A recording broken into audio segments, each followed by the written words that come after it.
ఓయ్ ఫుడీస్, ఇంట్లో కేక్ అయితే ట్రై చేసాం. చాలా బాగా వచ్చింది. అసలు ఫస్ట్ టైం ట్రై చేసాం. అస్సలు ఎక్స్పెక్ట్ చేయలేదు ఇంత బాగా వస్తుందని. అనుకోకుండా అయితే ట్రై చేసాం, కానీ బేకరీ స్టైల్లోనే వచ్చింది. ఫస్ట్ మనం మైదా అయితే తీసుకోవాలి, దాన్ని జల్లించి ఒక పక్కన అయితే పెట్టాలి. నెక్స్ట్ ఒక 4 కోడిగుడ్లు తీసుకొని పగలగొట్టి మిక్సీలో అయితే వేయాలి. దాన్ని బాగా బ్లెండ్ చేసి ఒక గిన్నెలో అయితే తీసుకున్నాం. ఎంత బాగా బ్లెండ్ అయిందో. దీన్ని ఒక సెపరేట్ గిన్నెలోకి తీసుకున్న తర్వాత అందులో బేకింగ్ సోడా, బేకింగ్ పౌడర్ కూడా వేసి మిక్స్ చేయాలి.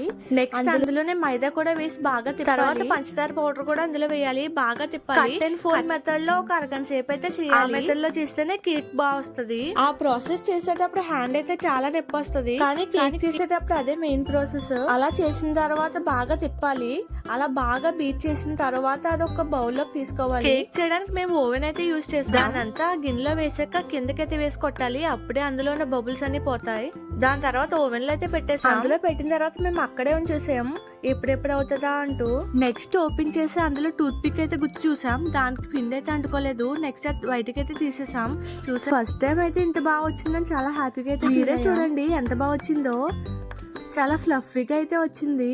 దీనిపైన వేయడానికి మా దగ్గర క్రీమ్ అయితే లేదు, అందుకని డైరీ మిల్క్ అయితే తెచ్చుకున్నాం.